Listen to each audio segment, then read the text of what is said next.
everyone, welcome to another 10 Thoughts cruising video. This time, talking about South Africa. Yeah, we were in South Africa for 70 days cruising the coast. It's a lot of cruising, a lot of interesting weather, so we got a lot to get to. First of all, we've got links down in the description for a couple things. First and foremost, we wrote a couple very detailed blog posts on South Africa. I'm going to go ahead and link it to that whole category for South Africa down below. Yep. And also, if you are interested in just a specific topic that we're covering about South Africa in this video, we have links down in the description to each of the topics as well. So, we're trying to help you guys out. If you want just one thing, you're welcome to watch just that part. But we're going to get started with formalities. Yes. Formalities in South Africa were free. That is always nice. Very big change from most of the Indian Ocean. Absolutely. However, it is a little complicated. You pay a price for the free formalities, let's say. We arrived in Richards Bay, which is the easternmost point in South Africa, and it's where most cruisers come to clear in. We hired a local driver, Lionel, to take us around, and it was a fairly nominal fee, but he took us to each of the offices we had to go to in Richards Bay. Yeah, there was one office, and I can't remember which one it was. It came out to kind of the immigration. Yeah, he came out to the harbor where all the cruising boats were, because there were a lot of cruising boats that had come out, so he just wanted to get all of it done in one spot. I think there were at least a dozen of us that arrived, like roughly within a 24 to 48 hour period. So, you know, we've talked kind of in our last video about this, about crossing the Mozambique Channel, and when it's time to go, you just go. You're not the only one who's looking for that window, so there's generally going to be other boats that are kind of out there at the same time you are. But there were still more offices to go visit in Richards Bay, and having a driver to go around was needed because you cannot walk to them for sure. Richards Bay is a little bit removed from the actual, the mooring area where we were was removed from the town. The harbor is removed from the town. Correct. Now, this is, the domestic clearance part is where it gets to be a little bit of the tricky part of cruising South Africa. You're supposed to clear out of each and every port that you leave and clear in to each and every port that you come into, which is a bit of a pain. So when we cleared into South Africa, total formalities in Richards Bay, and then we wanted to leave Richards Bay, we had to go do all of the clearance formalities at all of these same offices. We sailed down to Durban and had to go do all the clearance process again as if we were coming into the country. Yeah. You're not paying anything, but you still have to repeat that process. And I remember in Durban, we went to immigrations, and they just, like, looked at our passport, and were like, okay. Why did we have to come here? Yeah. I don't know. And each place does kind of have, like, their own strictness for it, I think. Some places, like, we went into St. Francis, and it's a very small, like, fishing village. There's one marina. We talked to the harbor master. I was like, is there anyone we need to go talk to? And he's like, you're looking at him. So that one was pretty easy. But Durban, there were definitely offices to go to. East London, we stopped in at, had to go to. So just be aware, you're going to have to likely do clear in and out of each port that you go to domestically. Yeah. And then our departure, we left from Cape Town. We were staying at the V&A Waterfront Marina, and when we arrived, they assured us that we didn't have to go to any of the other offices. Which was a bit of a surprise, given our experience within South Africa, but, you know, you're listening to your local source. They say you don't have to go do the local clear-in. We didn't want to have to go do it, so. But then when we went to clear out, the lady seemed a little miffed that we didn't come in to check in. It's a good word for it. She was definitely miffed. She's like, I don't have your paperwork. We were told it was okay. Yeah. They were very nice about it, though. They were willing to kind of like create the paperwork on the spot for us. We were able to do our clear out procedures and depart South Africa when we wanted to.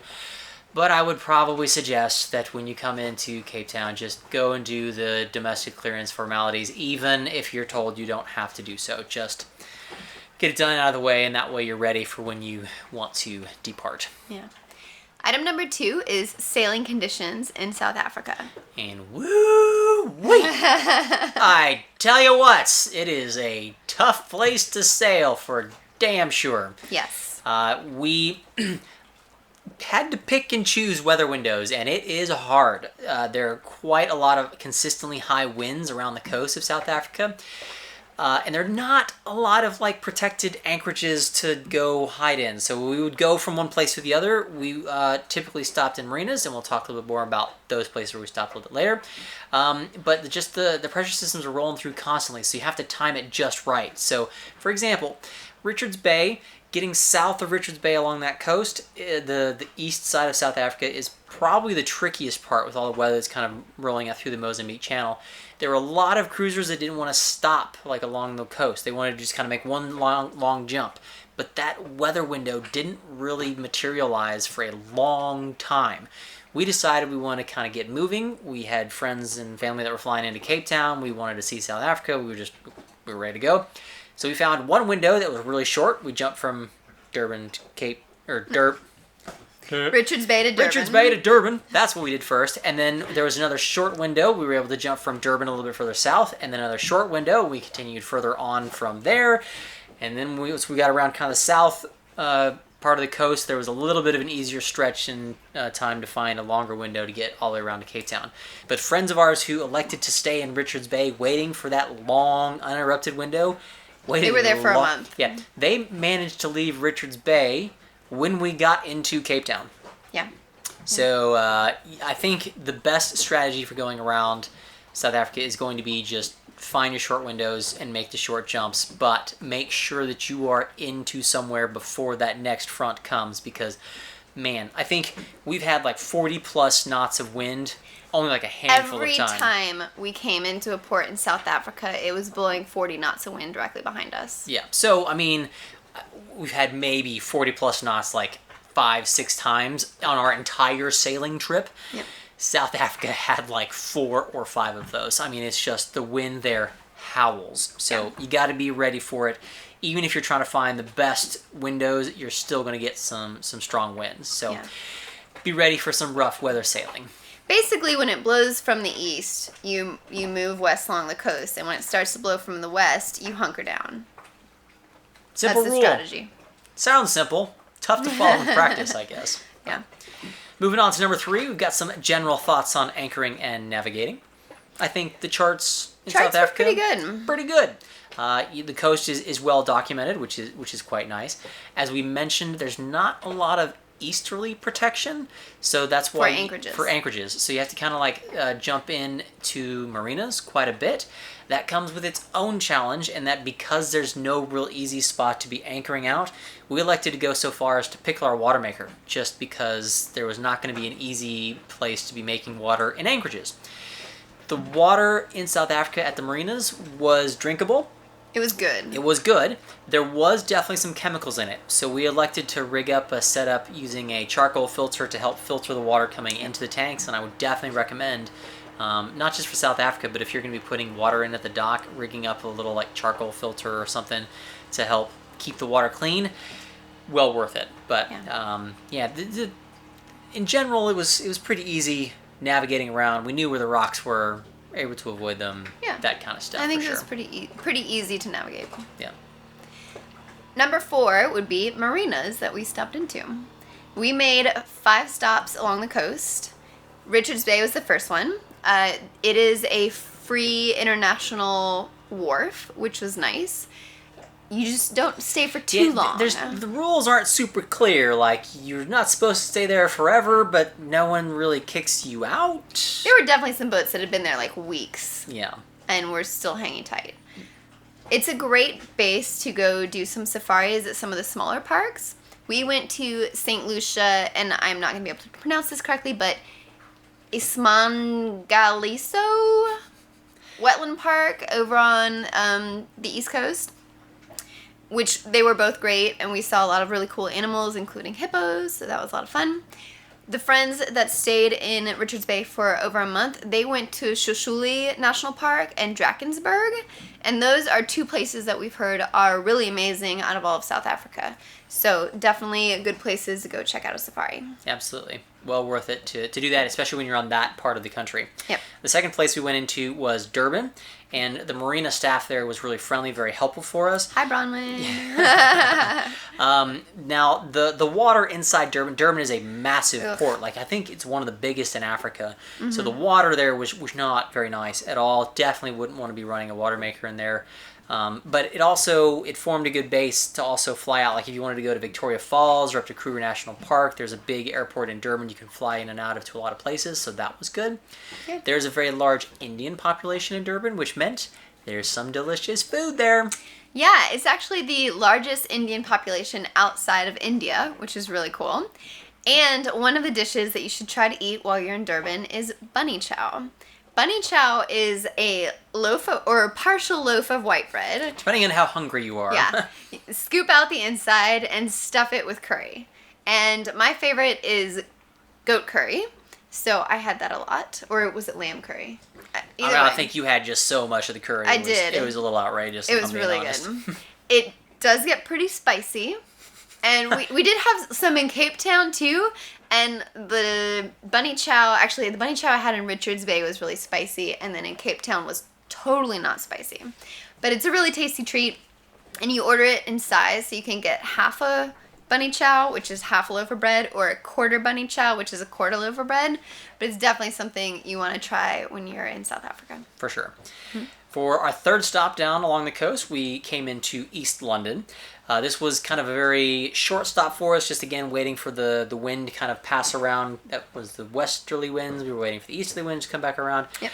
This was a very unique mooring situation. They have trot moorings there. Which we'd never done before. So it's basically like the mooring buoys are all in a line, and there's one, like just a long line up the river, and you kind of like come in and like pick up the front one and then maneuver the stern back in, so you pick up the stern one. It was interesting. Cats make it certainly very easy. There's a yacht club there that was very friendly and helpful, and they came out to help us pick up the mooring and kind of manage things while we were there. We didn't stay there for very long. It was just kind of a quick stop. We did some provisioning. Yeah. Just a real quick run to go do some provisioning.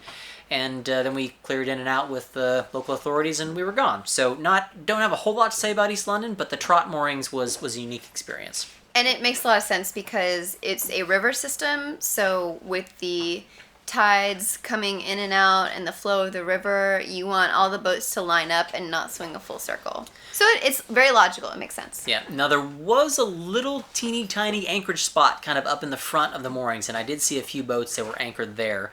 But, with the winds that kind of blow through in South Africa, it was nice being tied up to a very secure spot. Absolutely. It was kind of my general mindset.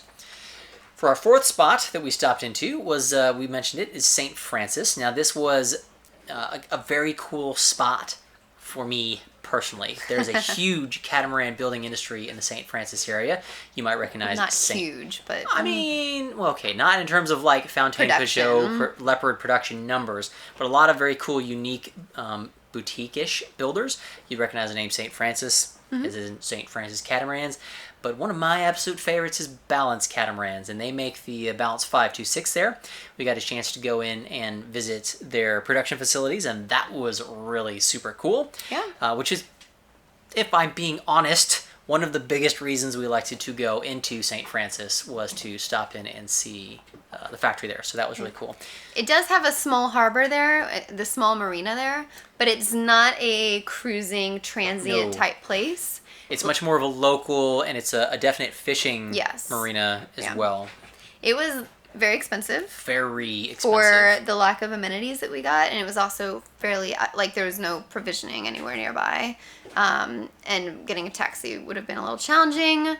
But it was fun for us to visit the factories. Yeah. That's why we went. I would say that would be the reason. If you're looking for a good place to stop over for a while, maybe evaluate some of the other options, I guess. Yeah. But for our final jump in South Africa, we went all the way from St. Francis to Cape Town.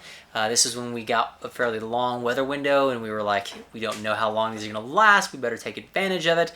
So we went all the way around to Cape Town, and it ended up being one of our favorite places. Like, Cape Town was just fabulous. Yeah. And we stayed at the V&A Waterfront Marina, which, number one, is very cheap for a marina for us. Definitely under the average rate that we paid. Now, we were there for 6 weeks, so we did get a monthly rate going. But the best thing about the marina is it's in this like heart of the V&A waterfront, and everything was in walking distance. I mean, literally everything. Well, let me take that back. Boat supplies, not within walking distance, unfortunately. But everything else. What was the name of the island neighborhood? Park something island? I don't know. But there's this place that you go to get the industrial type parts. But the V&A waterfront is safe. There were security officers there all the time, and I would go out for runs by myself in the morning, which was fantastic. So much food. It's very international, very cheap. It was like a 2-minute walk from our dock to the V&A food market, where they have a bunch of food stalls that you can order so many different types of food for cheap for the American dollar, and everything was delicious. Yeah. Excellent grocery stores. The V&A Waterfront Mall was huge and had like everything we needed. So it was just a very nice spot. You've got views of Table Mountain. God, the view was so pretty. The staff at V&A was super helpful and friendly as well. So I mean, it really, Cape Town was a huge highlight for us in South Africa, and the marina was actually one of the reasons why. So it was a nice spot. Now I'm going to make a special mention for a place that we didn't stop at, but to give a little bit of caution, and that is Port Elizabeth. It's a very common spot for cruisers to come in and avoid weather. It's before the coast from St. Francis, kind of in between East London and St. Francis. Mm-hmm. And a lot of boats will go into Port Elizabeth rather than continue on to St. Francis, something like that. It's not very well protected. It's a coal town, so you apparently have kind of coal dust flying everywhere. My understanding is the yacht club docks are pretty damaged from a storm that rolled through a few years ago.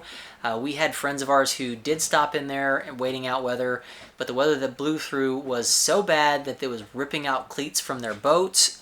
They were getting bashed against the dock. I wouldn't recommend stopping there. They ended up leaving in the middle of the weather to get out of the marina. It was that bad. Yeah. So I wouldn't suggest maybe going to Port Elizabeth if you can avoid it. But again, sometimes those weather systems, like you can't. Like if it rolls through faster than you think, you got to find a place to duck in. But if you can avoid it, Port Elizabeth, maybe give that one a pass. Now, number 5, where we wish we'd gone to.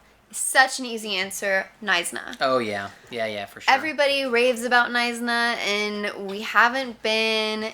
First of all, it is difficult to get into because it's a headland, and it's almost like coming into one of the bars in Australia.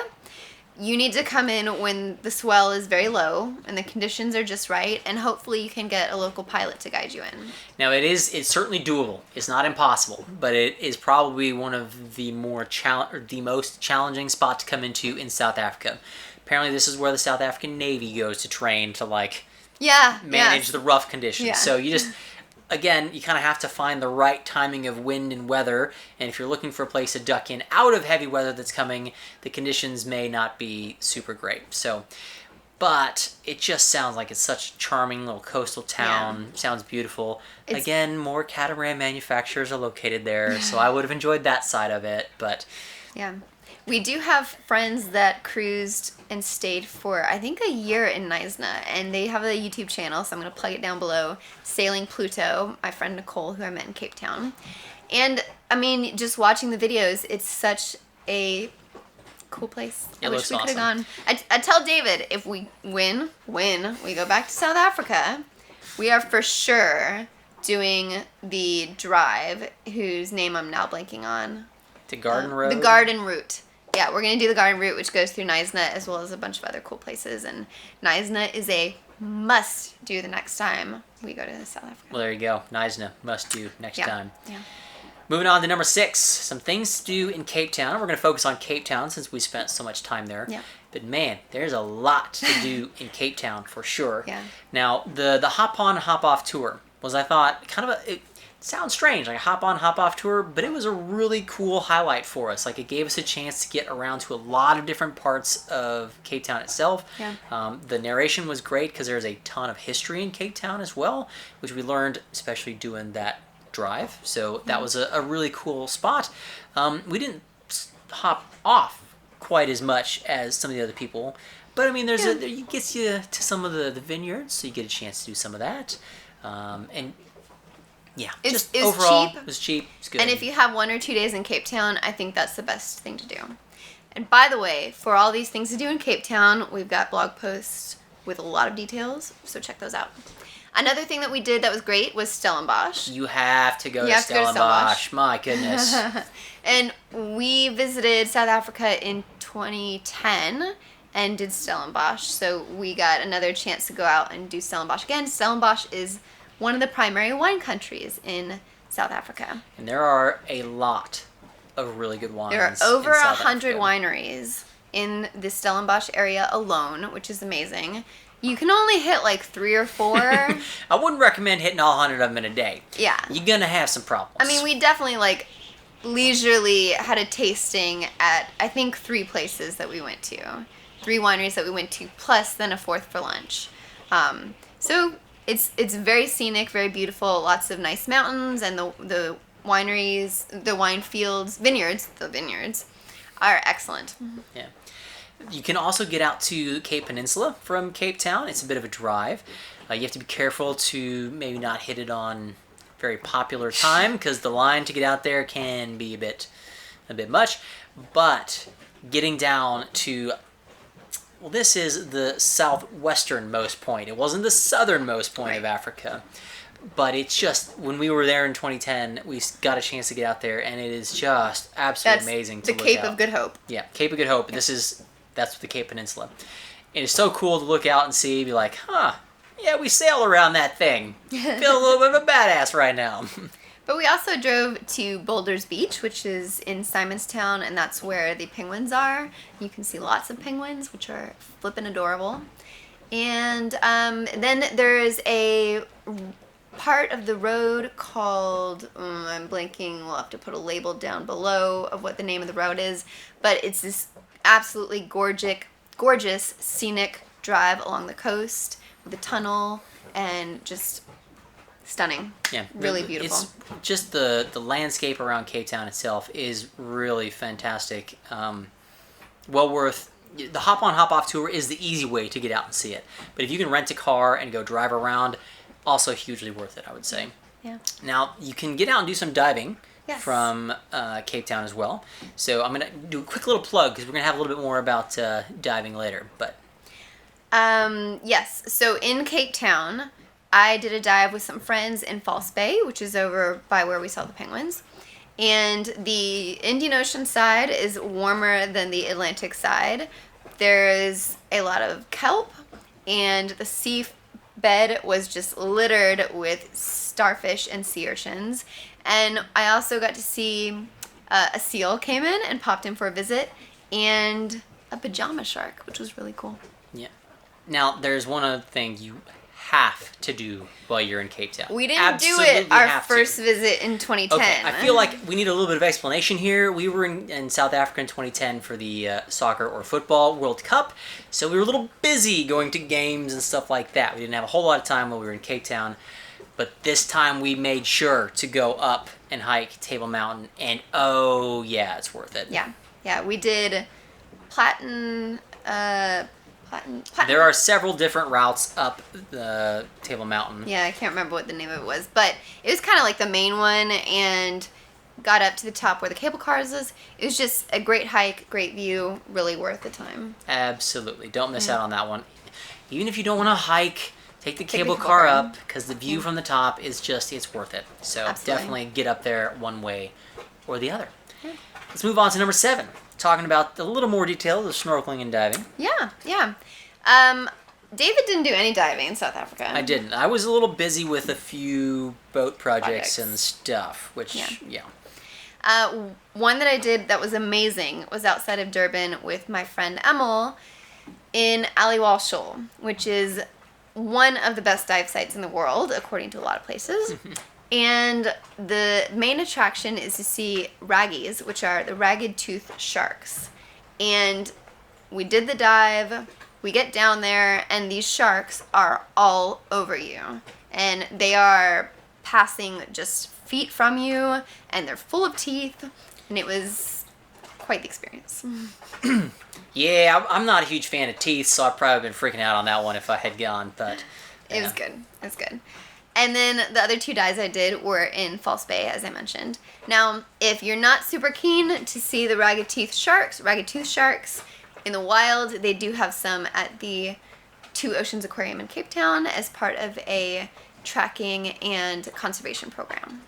Yeah. So there is definitely snorkeling and diving. Now, I will just take a quick mention to say that when Amy said the water was warmer on the Indian side, it ain't that warm. That's so true. There was still some pretty thick mill wetsuits that were being used to go diving. So just be prepared. Yes. It is not going to be your tropical weather warm water dives. That's true. I wore my full wetsuit, and then I also wore a bib, I believe, if I'm remembering correctly, or a shorty over it, something like that. It was a lot. Yeah. So it can be a bit cold. Yep. Moving on to number 8, talking about some provisioning. Provisioning in South Africa was stellar, especially in Cape Town. One of the things I didn't realize about South Africa is how fertile it is. It's a Mediterranean climate, so they can grow a lot of stuff. And a lot of stuff is, there were a lot of things that we hadn't seen in a long time. For example, with fruit in the tropics, we often get papayas and mangoes, coconuts, these kinds of things. But in South Africa, they are growing raspberries and strawberries and blueberries and peaches and things that we hadn't eaten in years unless we went home. You don't realize how much you miss the fresh raspberries until you eat an entire box of them in 5 minutes. Yeah. So a lot grows. And in Cape Town, it's very international. You can buy just heaps of things. I shopped a lot at Woolworths, which is very, like more of a high-end kind of boutique stuff. There was a lot of really, really artisan things that we got, which was a nice treat. And for us, being Americans, the exchange rate is really favorable for us, so the food for us was very cheap. Now, I will also just say that the provisioning is good outside of Cape Town as well. Like, we were able to go to some big, large supermarket-style grocery stores in most of the places we stopped at around the coast. Yeah. So you're going to be able to find plenty of food there. Provisioning is good. It's not a thing to be worrying about too much in South Africa. Right. That's what I would say. Yeah. Let's move on and talk about number 9, safaris. This may not be the most sailing of topics ever, but when you go to South Africa, you cannot go without visiting at least one, I would suggest more than one, of the safaris and national parks. We got a chance to go and do a couple while we were there. Yeah. When we visited South Africa in winter of 2010, we did a safari in Kruger National Park. And Kruger is very much about wildlife. You can see all of the big 5 there. It was very lush from our memory. The big 5 are rhinos, water buffaloes, lions, leopards, and elephants. Yes. Although we actually did not see any leopards in Kruger when we were there. It's true. Which is why we were so excited to do Wilpatu in Sri Lanka and spot leopards there. Anyways, we did a few nights of safari in Kruger in 2010, and it was fantastic. Lots of animals, a lot of fun. Special memories were sunset. Yeah. They would have us have little appetizers and drinks while we were watching sunset. And there was one night where we were at a watering hole, and there was a baby elephant and the mama. It was just amazing. It's a really cool park, and if you're only get a chance to see one, I think Kruger would probably be a recommendation. It's just, it's big, it's got a little bit of everything. It's a great spot. Yeah. The one we did this most recent time to South Africa was the Kalahari Park, which is fun to say. The Kalahari is a trans-frontier park, which means that it's accessible via 3 countries. The land is in Botswana and South Africa, but you can enter via gates in Botswana, South Africa, or Namibia. And once you enter the gate, it doesn't matter if you cross the physical line going into the other country. You've checked in, you're good. Now, it is a much different climate from Kruger. It is a desert. It is drier. There are completely different animals to see there. And it was very hot when we went. Yeah, you can still see most of the big 5 when you're there, but elephants are not in the Kalahari. Water buffalo are not there either. Okay, well, you nor can't see are leopards. So, well, I take that back then. You can't see any of the big 5. No, the only one you can see in Kalahari is the lion. Okay. But we actually saw lions in the Kalahari, so I will accept that. Yes. But you do have giraffes. You have the onks, or the I can't remember, the gemsbok. And you also do have cheetahs sometimes, although we didn't see any cheetahs. Yeah. A big difference we had was in Kruger, we didn't do any night drives, but when we were staying at Klaus Lodge in the Kalahari, we did 2 night drives out of our 3 nights. And that was really cool because it was a unique chance to see things like jackals and foxes and stuff that, and scorpions and snakes. Like, there were some really neat things to see at night. It's kind of more about like the smaller desert creatures. And now I will also say is that Kalahari is a desert. So it is quite warm when you're there in the typical cruising summer season. Yep. We got pretty lucky because most people, when we told them we were going to go up there, like, oh, it can get to be like 120 degrees Fahrenheit. That's pretty hot. We were fortunate. I think it got over 100 a few times when we were there, but it wasn't 120. So just be prepared if you're going up there. That can be a very hot place to be the typical cruising summer season. Yeah, definitely. Anything else on safaris? No, I just definitely think they're so worth it. And we did indulge in both places. We did luxury safaris, and safaris are one of our favorite things to do. Yeah, it was a really cool way to kind of see the wildlife environment. Don't go to South Africa and skip out on doing at least something wildlife related. Yeah. Definitely do that. Yeah. Can move on to topic number 10, which is my favorite, internet. The internet was pretty good. We went with a Vodacom cell phone or SIM card while we were there. It was about 700 Rand for 20 gigabytes, and that's approximately about $2.25 per gigabyte, which is not the cheapest, not the most expensive, but pretty decent. And we had service kind of pretty much all the way along the coast. Even when we were offshore, we were able to access internet for most of the place, so coverage was pretty good. Yeah.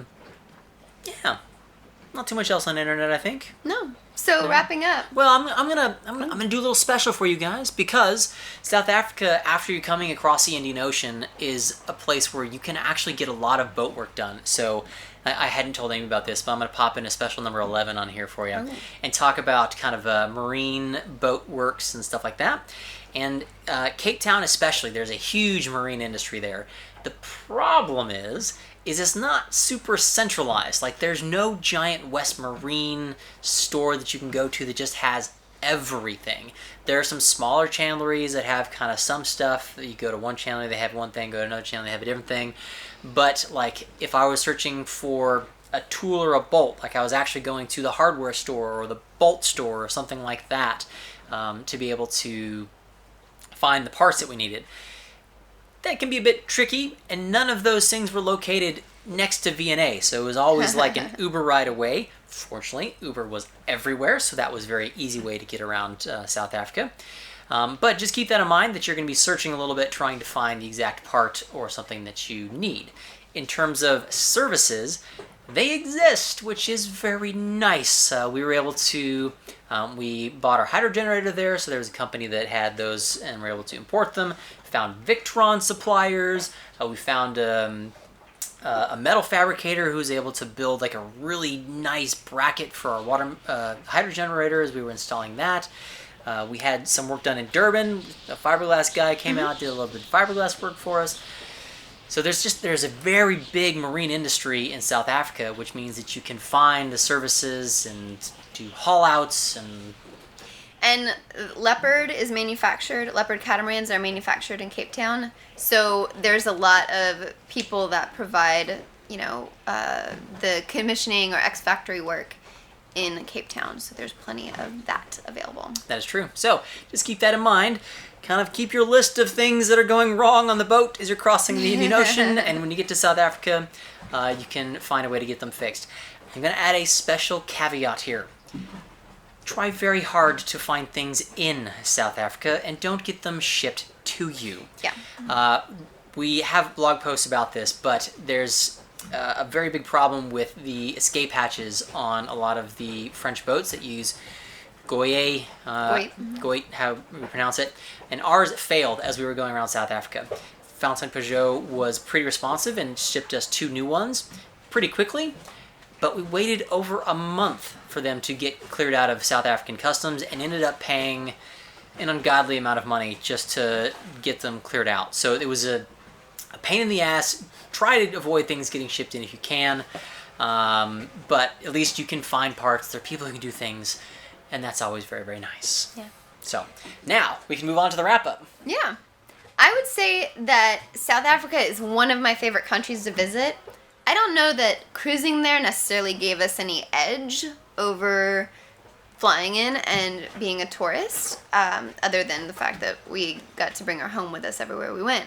But it wasn't like island hopping and beautiful scenic locations. Yeah. But it is such a awesome country for wildlife, and Cape Town is, I think, one of the best cities in the world. Yeah, it really was a highlight. It was hard to stay out of the marinas, just not a lot of anchoring options, as we mentioned.